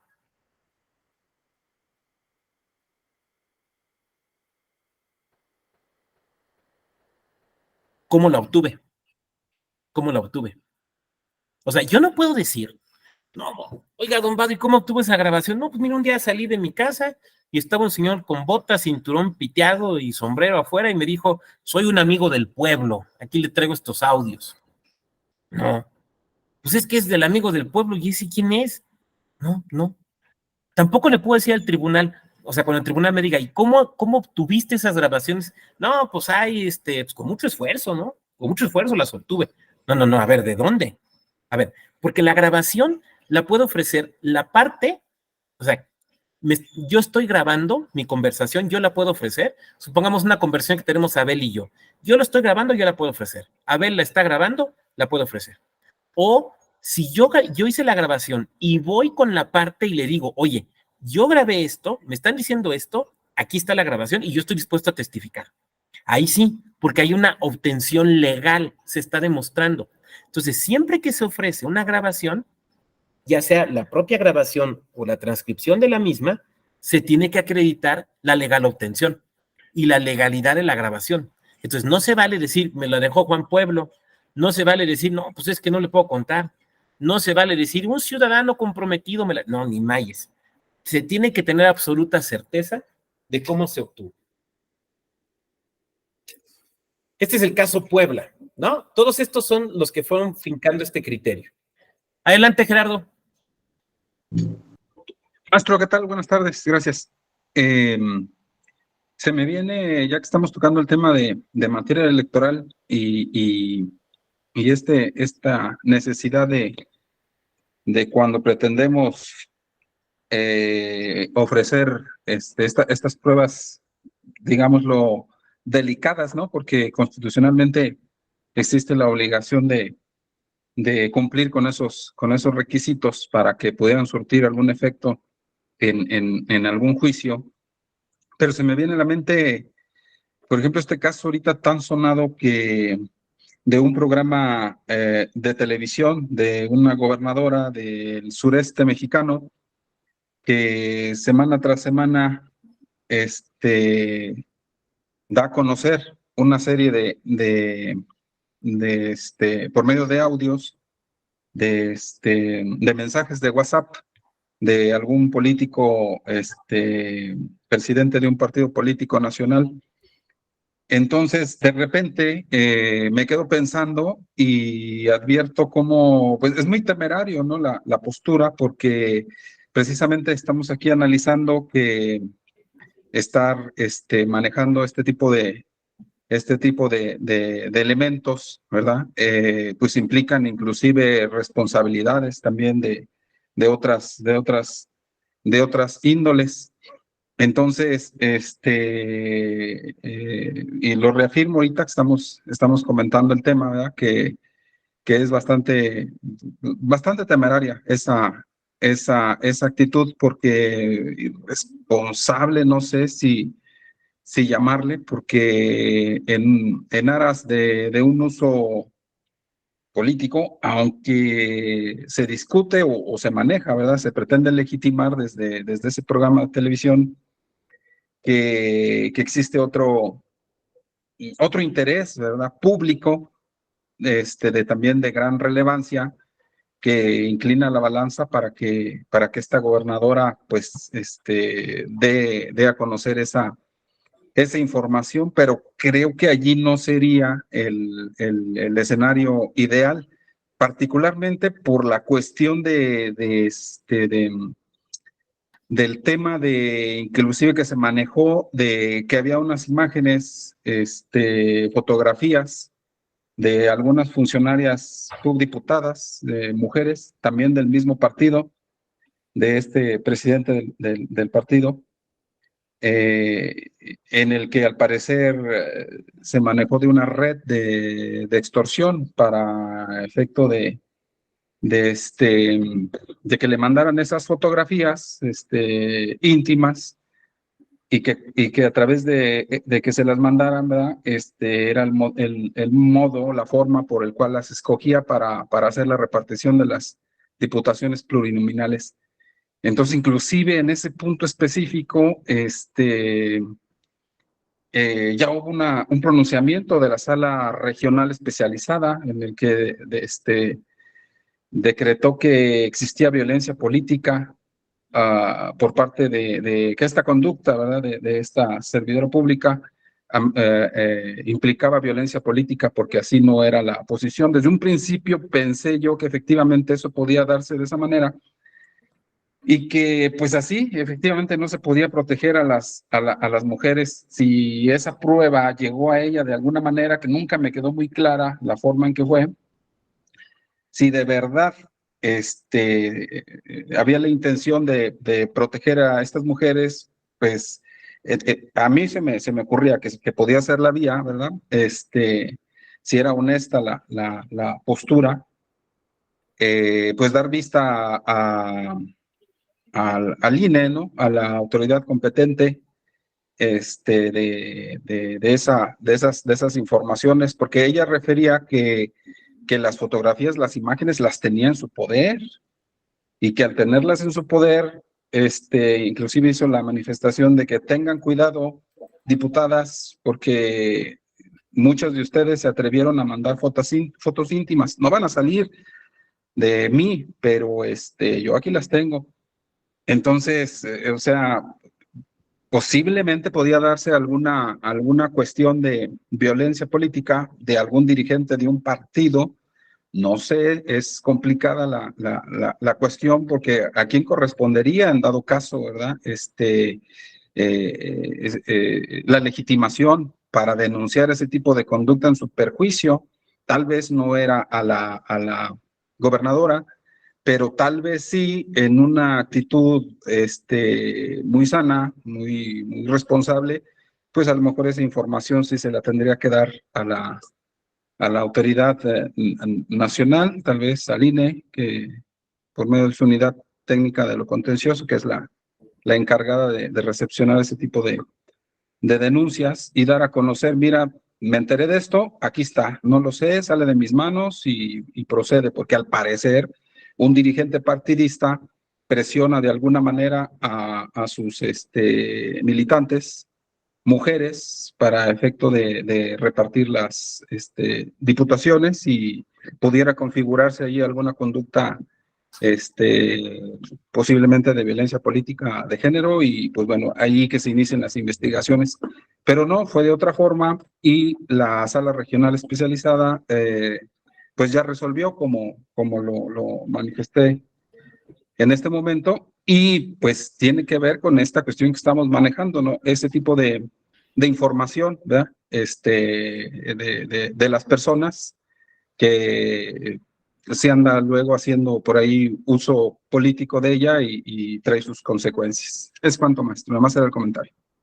Es un caso muy interesante el que trae esa colación y desde luego sí, claro, lo tenemos muy presente. Yo no sé si se interpuso el recurso procedente ante sala superior y se haya admitido, no sabemos, pero sí, ya hay aquí un primer señalamiento, ¿no?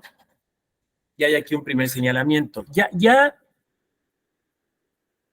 El Tribunal Electoral se ha pronunciado, creo que no sala superior, creo que no específicamente sobre el caso de funcionarios, pero sí sobre el caso de partidos políticos, ¿no? Pueden, por ejemplo, hacer uso en su propaganda de grabaciones o elementos ilícitamente obtenidos, no. ¿Por qué? Pues porque tienen un principio, tienen un deber de lealtad hacia la Constitución y hacia los derechos de las personas, ¿no? A ver, las autoridades, pero también los partidos políticos, no se pueden comportar como el malhechor al que le importa poco o no le importa la ley o la Constitución. Se debe combatir lo ilícito desde lo lícito. No sé si me explique. Y al combatir lo ilícito desde lo lícito, no es válido hacer cualquier tipo de cosas o no es válido tomar cualquier tipo de conductas, porque no somos una sociedad de fascinerosos, ¿no? No se vale. 1, 2.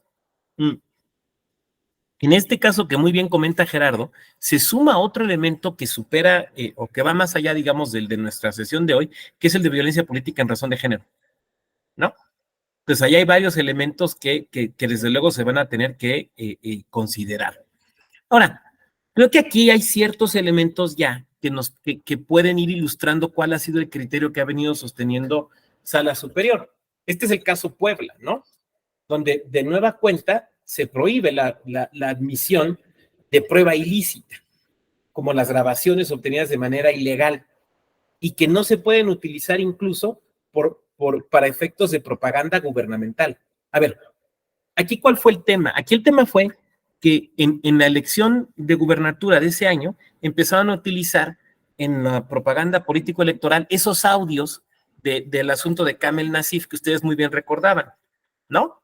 Entonces lo que dice el tribunal es, oye, a ver, esos audios son ilegales, pero es que están en los medios de comunicación. No, sí, a ver, no se trata de procesar al medio de comunicación, se trata de que tu partido no te sirvas de una grabación ilegal. Pero es que el medio ya lo difundió. Pues sí, porque es un hecho noticioso. Pero aquí no estamos juzgando al medio, aquí estamos juzgando al partido. No sé si me explique, que está utilizando esas grabaciones obtenidas ilegalmente, ya reconocidas, pero obtenidas ilegalmente, para efecto de sacarle raja política. Y fíjense cómo define aquí Sala Superior prueba ilícita. Se entiende como prueba ilícita, se ha de entender propiamente el medio de prueba que aportado al procedimiento o al proceso tiene su fuente en una acción o actividad violatoria de las normas constitucionales o legales. Aquí se abre un poquito esa puerta hacia la consideración de la prueba ilícita como un tema de legalidad. Entonces, bueno, la prueba que se obtiene violando esto no es admisible. Ahora, ustedes podrían decir, oiga, doctor, pero pues este criterio ya es viejón, ¿no? 2012, pues ¿qué? ¿Después qué? Bueno, después se ha vuelto a aplicar. La última ocasión que se ha aplicado, digamos, de un caso muy relevante, fue en el sub-JRC 106 de 2021. Este fue un juicio que tuvo por objeto controvertir la elección y la declaración y la entrega de constancia de mayoría de la actual gobernadora de Guerrero. Perdón, pero me tengo que regresar antes, perdón, pero me brinqué algo muy importante. En este asunto, en el asunto Veracruz, lo que hizo el partido que ofreció la grabación ilegal, esto es muy importante, hizo lo siguiente. Voy a dejar de compartir porque quiero verles. No puede ofrecer la grabación como tal, pero lo que ofrece es la transcripción de la grabación. Dice, tengo esta grabación donde claramente tal dirigente partidista con tal funcionario público se ponen de acuerdo para hacer esta transferencia de recursos, ¿no? Bueno, entonces, ofrecen la transcripción y ofrecen una pericial sobre la transcripción, un dictamen pericial, todo esto en forma, desde luego, de documental, en la cual lo que se hace es decir, yo, fulano de tal, perito en audiología, digo que sí son las voces de Sutanito y de Perenganito.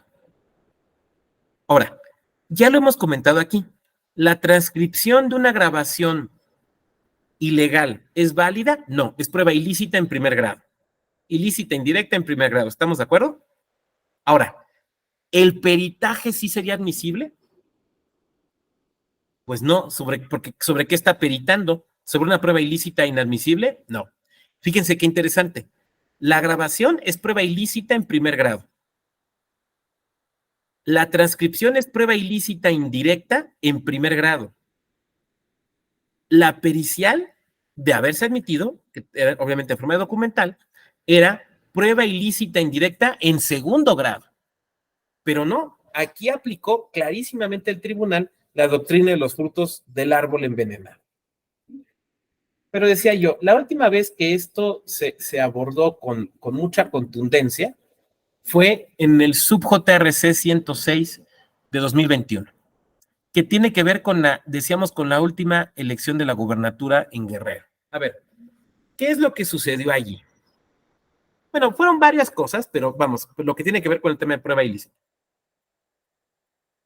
Se ofrece la captura de pantalla de mensajes de un supuesto chat de WhatsApp de un grupo denominado Servidores de la Nación, en el que aparentemente participaba un funcionario federal. Además, se solicitó por parte de la parte promovente informes a diversas empresas telefónicas para verificar que el número que supuestamente aparecía en ese chat sí era de este funcionario federal, o sea, para saber de quiénes eran los números. Bueno, aquí viene una primera pregunta que les quiero plantear. Ay, no les estoy proyectando, ahorita les proyecto. A ver, ahí les va la pregunta. Supongan que ustedes son el secretario o secretaria instructores, ¿no? Y entonces estás viendo el expediente y lo que te ofrecen es una hoja donde están impresas varias pantallas, digamos, 1, 2, 3, 4, 5, 6. 6 supuestas pantallas de un chat. Y te dicen que lo que te está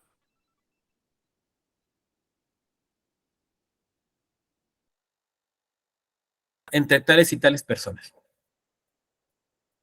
Antes de discutir la licitud o la ilicitud, antes de discutir eso, ¿qué prueba es y qué está probando? ¿Qué prueba es y qué está probando? Es un tema técnico.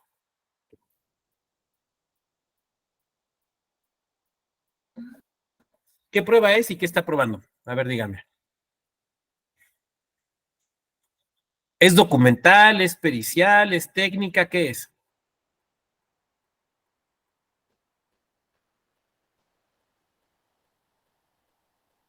Es documental, ¿no? O sea, se están ofreciendo una hoja, es una documental.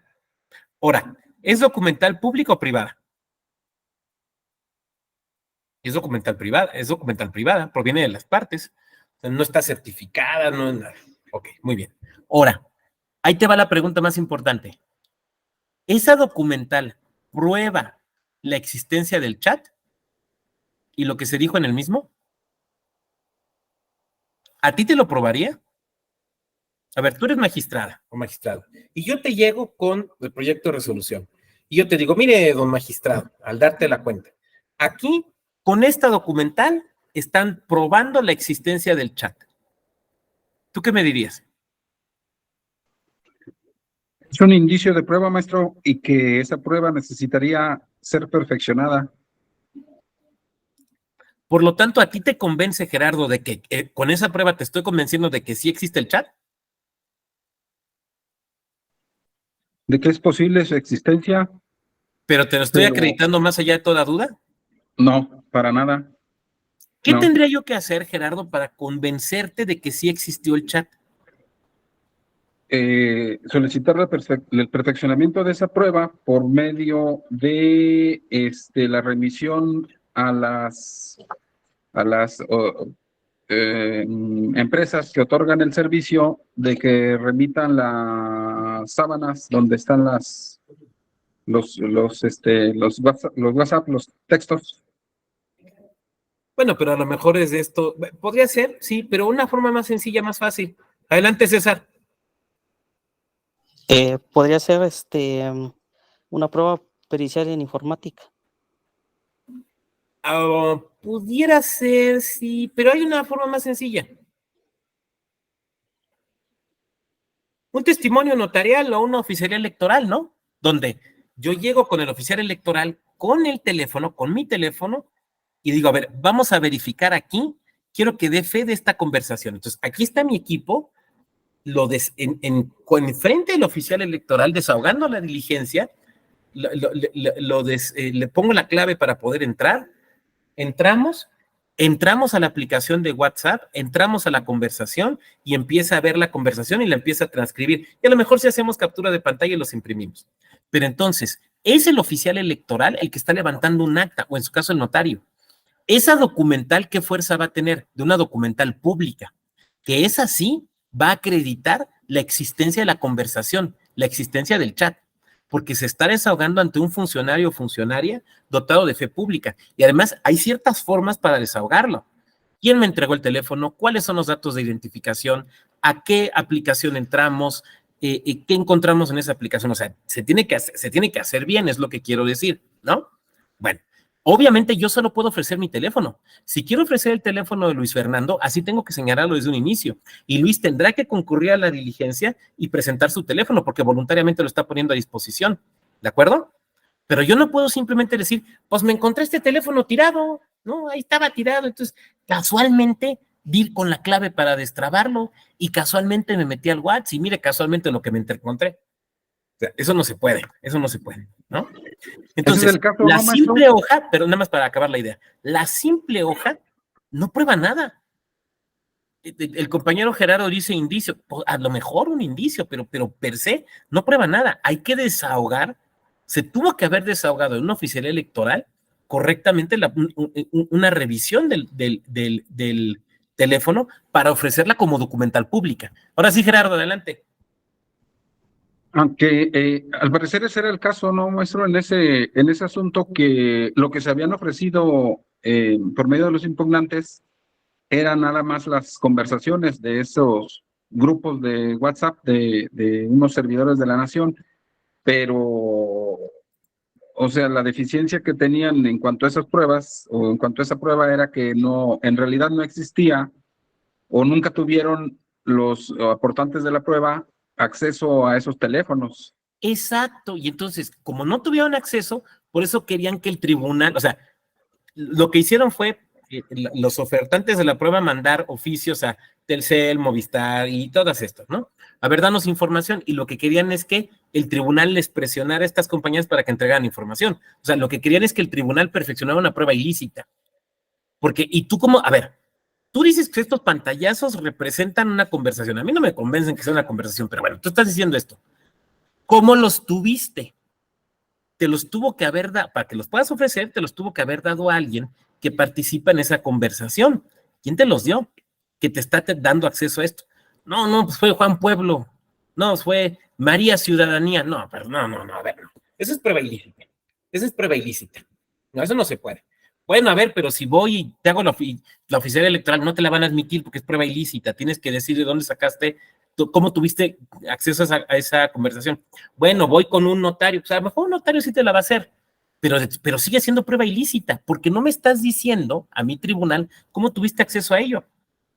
Ahora, también el tema de los pantallazos es que no son, una impresión de un supuesto pantallazo no es creíble porque ustedes lo saben. Hay aplicaciones que te permiten fingir una conversación de WhatsApp. Miren, todos los hemos visto, ¿no? Cuando viene el 15 de septiembre, estos suelen publicarlo siempre en Facebook, ¿no? Suben una supuesta conversación de un grupo que se llama Los Libertadores. Entonces escribe supuestamente a la corregidora y hasta ponen su perfil, ¿no? La corregidora, ya nos descubrieron. El cura Hidalgo contesta, voy a pegar el grito. Allende dice, ya voy para allá, ¿no? Y nos da risa, ja, ja, ja. Nos da risa porque parece real. Bueno, es que hay aplicaciones que se venden para hacer bromas, pero pueden no hacer bromas. Y podemos fingir perfectamente una conversación. Ahora hasta de audio, ¿no? Se puede fingir perfectamente una conversación. Entonces, un pantallazo no me representa nada. O sea, cuando mucho un indicio, pero nada más. Pero aún en ese supuesto, aún para admitírtelo como indicio, tú me estás diciendo que es una conversación. ¿Cómo tuviste acceso a ella? A ver, ¿es tuya? No, pues no. ¿De quién es? Pues es que me la dieron. Ok, ¿quién te la dio? Tiene que venir aquí a decir por qué te la dio. No, pues es que no. Bueno, entonces es prueba ilícita, punto, se acabó. Y esto, insisto, se reitera en el caso de Guerrero.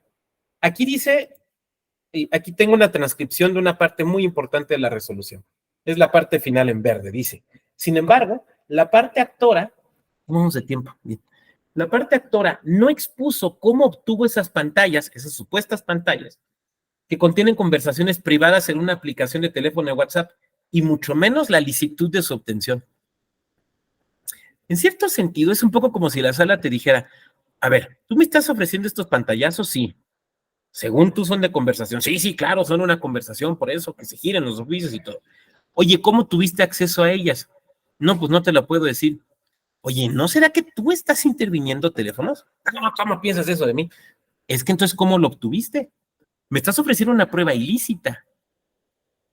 ¿Neta estás haciendo esto? Porque probablemente su obtención fue ilegal. ¿Se fijan? ¿Se fijan lo grave de andar ofreciendo pruebas ilícitas? Porque su obtención puede ser ilegal.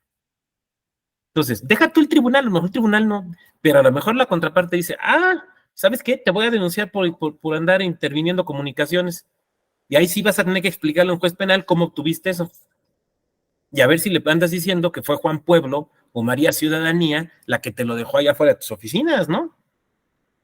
Bueno, como pueden ver, el tema de la prueba ilícita es un tema que sigue estando vigente, que en materia electoral no se nos ha presentado desde la perspectiva de la tortura o la presión ilegal. Gracias, Julio. No me bajes la mano. Ahorita con gusto te doy la palabra. Nada más estoy cerrando este punto.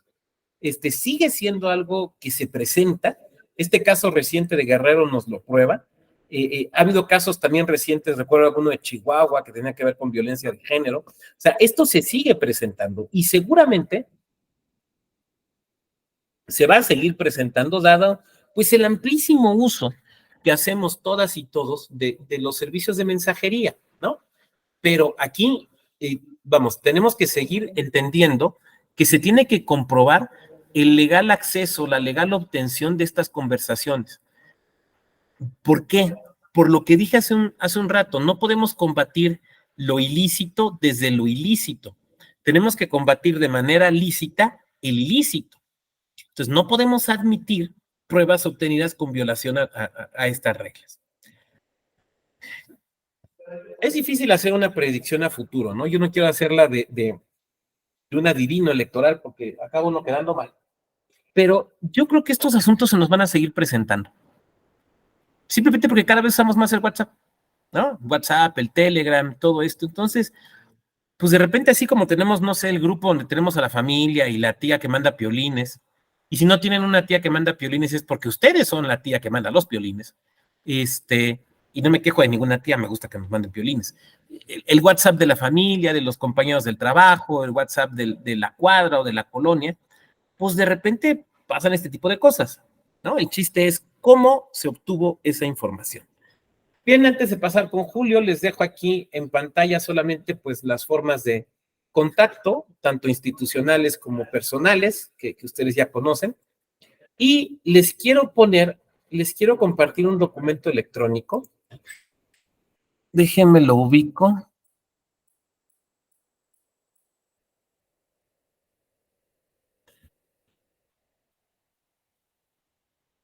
A ver.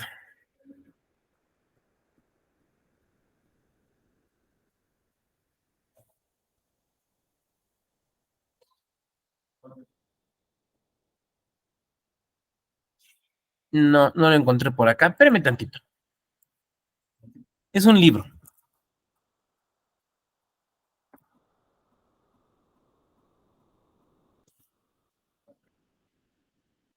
Es un libro que se publicó. ¿Qué es esto? Acá está. No. No. Ay, hijo. Perdón.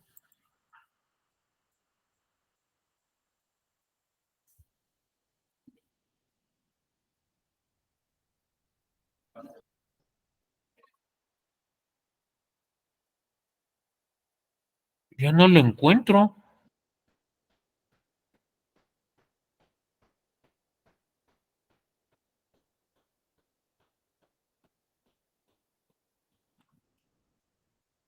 Bueno, perdón, ya no quiero interrumpir, pero hay un libro publicado por la Comisión Estatal Electoral de Nuevo León que se llama Democracia en punto de inflexión.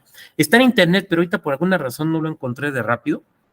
Y ahí viene un texto mío sobre todo esto que hemos estado platicando sobre la prueba ilícita en materia electoral.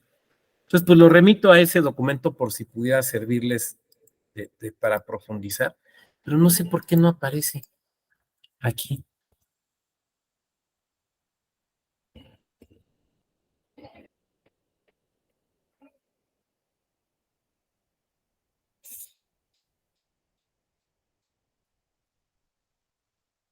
Acá está.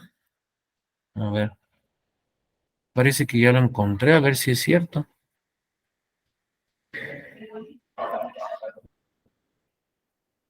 Ah.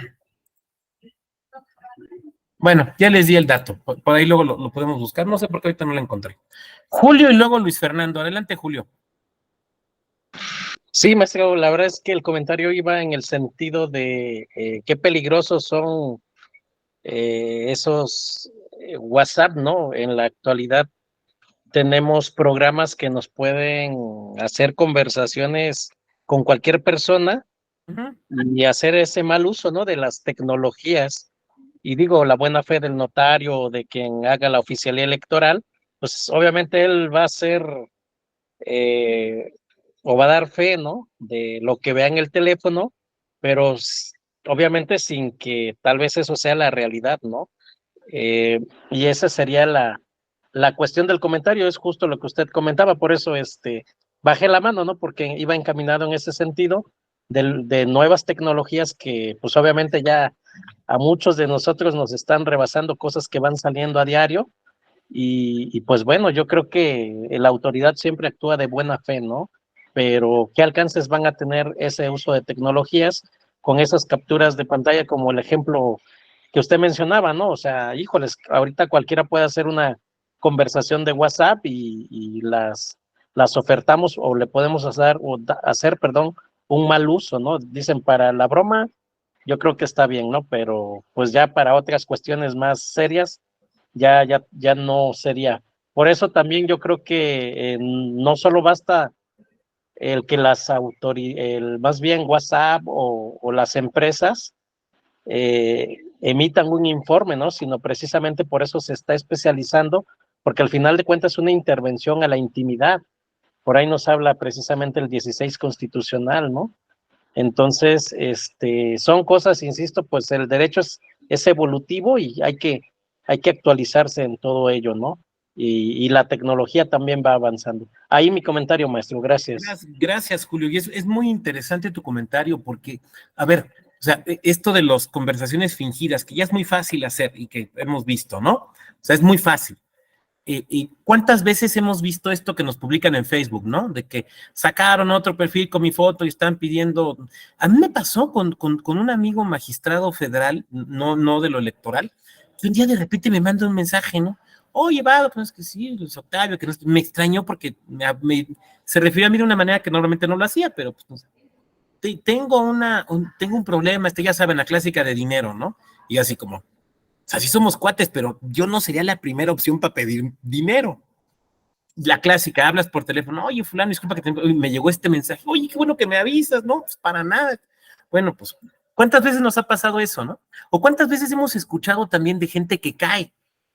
Claro, es que esto se finge mucho ahora, ¿no? Ahora, alguien de aquí podría decir, ajaja, como caen. Miren, nadie estamos exentos de caer en un fraude, ¿no? O sea, nadie estamos exentos de que nos pase, o sea, te toca en un mal momento, te agarra con las defensas abajo y caes, o sea, digo, yo sería el último en lanzar la piedra porque uno no sabe en qué momento va a caer. Ojalá nunca caiga uno, pero bueno. Por otra parte, yo tengo la regla de no presto, tampoco como que tuviera, ¿no? Pero no presto, pero bueno. Ahora, con la inteligencia artificial, el problema lo vamos a tener en las imágenes. Porque las imágenes cada vez son más increíbles, o sea, cada vez podemos creer menos en ellas. ¿Se acuerdan? Que fue hace más o menos unos 2 o 3 meses, de estas imágenes que sacaron del Papa Francisco con una chamarra blanca padrísima, ¿sí lo vieron? Yo cuando la vi dije, te quiero esa chamarra, o sea, tiene un flow, pero perrón. Y como me gusta ir a comprar ropa al tianguis, a los tianguis, y aquí en México ya sabrán cuántos hay, yo dije, seguro me la voy a topar, o sea, seguro me la voy a encontrar, a ver en cuánto. Yo quiero mi chamarra como el Papa porque me quiero ver así de padrotón como él, ¿no? Y me desilusionó mucho cuando me dicen, no, pues es inteligencia artificial, chino, o sea que esa chamarra no existe, no. Pues, porque yo dije, obviamente, si existe, ha de valer, no sé, cuántos miles de millones de pesos, cuántos miles de pesos, pero si hay original, hay pirata, ¿no? Y si hay pirata, hay de varias calidades. Entonces, pues yo se me hace que me encuentro una en algo que pueda yo pagar. Pero claro, era inteligencia artificial. Entonces ahora pueden tomar la cabeza de cualquier persona y ponerla sobre el cuerpo que quieran. Yo espero que cuando me toque a mí pongan mi cabeza sobre el cuerpo de Henry Cavill, ¿no? No sobre el señor Barriga. Pero, y se puede hacer de forma ya tan perfecta que el ojo inexperto no puede detectarlo. Entonces yo me quedo pensando, ¿cuántas denuncias nos van a llegar así que van a resultar sobre hechos falsos? Bueno, no lo vemos a cada rato cuando hay elecciones, los famosos videos falsos. Todavía en las elecciones del domingo yo vi un video donde decían, ya vienen marcadas las boletas, vean en este video, ¿no? Entonces me pongo a ver el video y lo primero que veo es que en la boleta aparece un partido que ya no existe, que tiene varios años de no existir. Pero ¿cuánta gente, no? Sí, claro, los órganos electorales, ¿dónde está la autoridad? Entonces sí, cada vez somos más presas de esto. Por eso, y no es que esté haciéndole propaganda a nuestro diplomado en pensamiento crítico, pero por eso el pensamiento crítico es tan importante. Porque si no, caemos en esto. Y desde la perspectiva del trámite de un asunto, tenemos que ser muy cuidadosos. Vuelvo a lo mismo, o sea, un documento impreso que dicen que es de una pantalla, no necesariamente es un pantallazo. Puede no serlo. Además del problema de la licitud. Pero bueno, muchas gracias por el comentario. Adelante, Luis.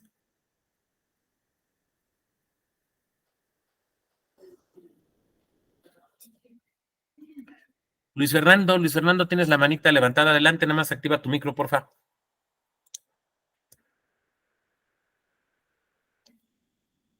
Yo no lo oigo, ustedes lo escuchan al compañero, ¿no? Incluso creo que se decía de que el micrófono me estaba fallando. Ya, dale. Nada más les compartí el documento donde usted escribe, maestro Octavio, y es en la página a partir de la 257 que pueden revisarla. Muchas gracias, Luis. Sí, fíjate que lo que pasa es que me conecté desde un buscador y en este no me aparecía y me fui al otro y ahí sí me apareció. Muchas gracias. A ver, ese es un documento, pero hay otros más, ¿no? O sea, sobre prueba ilícita hay varios, pero sobre prueba ilícita electoral hay uno, decía yo, del doctor René Casorluengo, muy interesante, porque ahí don René propone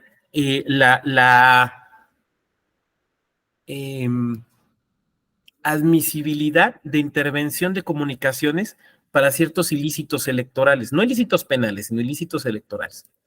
Yo creo que la discusión es válida, ¿no? Ahora, hay varios temas. Tendría que haber una reforma constitucional, o sea, entiendo todo eso, pero digamos, a nivel de discusión, yo creo que vale la pena. Adelante, Gerardo.